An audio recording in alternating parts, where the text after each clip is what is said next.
నేర్చుకుందామా fruits vegetables? చెప్తావా మన్ను correct గా?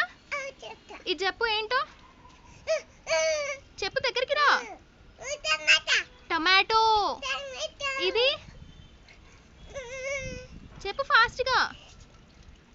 పైనాపిల్. ఇది అమ్మో వచ్చింద్రు. ఇది వావ్. ఇది గ్రీన్ చిల్లీ. చిల్లీని ఏమంటారు తెలుగులో? మిరపకాయ. ఇది అమ్మో కరెక్ట్. ఇది చెప్పు, మంచిగా నిలబడి చెప్పు. చెప్పు ఫాస్ట్ గా చెప్పు. ఇది ఇది బ్రింజాల్.